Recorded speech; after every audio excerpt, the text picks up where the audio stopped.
Today I'm going to show you two different plug-and-play adapters to get the K-1 motor onto this BOTE Rackham.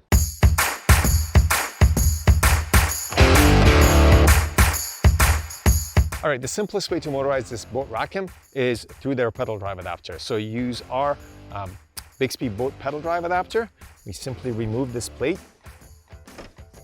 I've already got my motor on my adapter, and it is as simple as that. And this is a very stable, sturdy platform for the motor. You do have to use your paddle or your rudder system from BOTE for steering, but this is a great way to motorize this board. Now that we have our motor on our pedal drive adapter, it's time to plug in our battery and get going. So very simply, I've got my 378 here. I'm going to plug into the back. Make sure you give that a good twist. And I have my kill switch here. Now you can keep your battery under the front bungees or by your seat. Just make sure you can reach your kill switch. And of course, we're going to control that with our remote control. 12 speeds forward, 3 speeds in reverse. That's it, guys. It's that simple to motorize this BOTE Rackham with the K-1 motor. The other option of motorizing this BOTE Rackham is using the power pole plate they provide in the back. So we're using our power pole plate here, and I'm going to go ahead and show you guys how we install the K-1 motor using that power pole plate pattern on the back of the boat. So the BOTE Rackham comes with this power pole plate on the back, and you can use that plate and our power pole adapter to hang the motor off the back.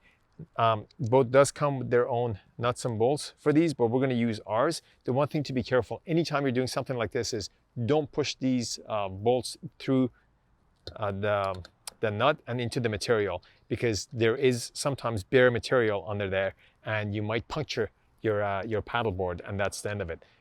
So be super careful with that. Aside from that, I do have 4 of these nuts and bolts here, so I'm going to go ahead and just very lightly get about 3 turns into there, and then the rest of it I'm just going to use my fingers to tighten. So no real force here. We don't want to puncture that PVC material. Again, just lightly done there, and I'm going to hand tighten that. And last but not least, this side. I'm going to again give it a couple of turns, and then from there just hand tighten.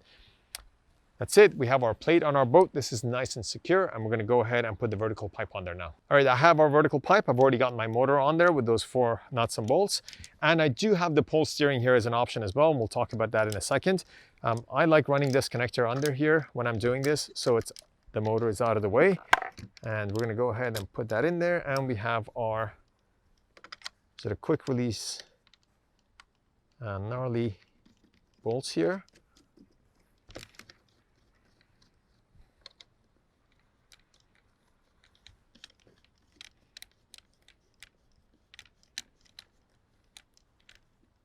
That's it. That's nice and secure, and that'll clip in for us to go forward.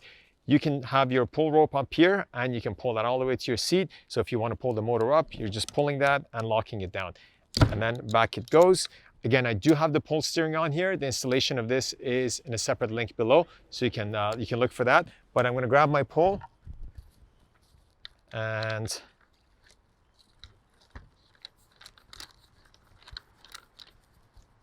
got my pole on there. Now, if you don't want to use pole steering or any other steering, you can lock this motor down. There is a locking pin here, and you can lock the motor down, and you can use your paddle to steer. But if you do want to steer the motor, you just take that pin out.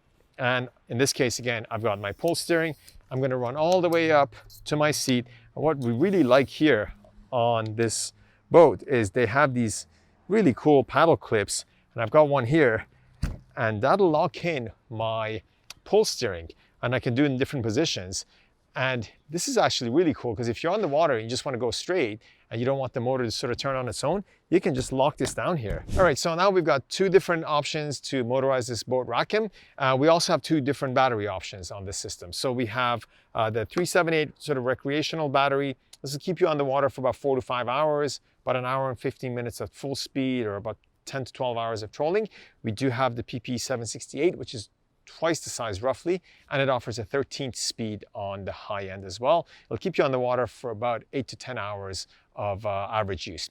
That's it. It's that simple to motorize this BOTE Rackham with 2 different plug-and-play adapters and the 2 different battery options.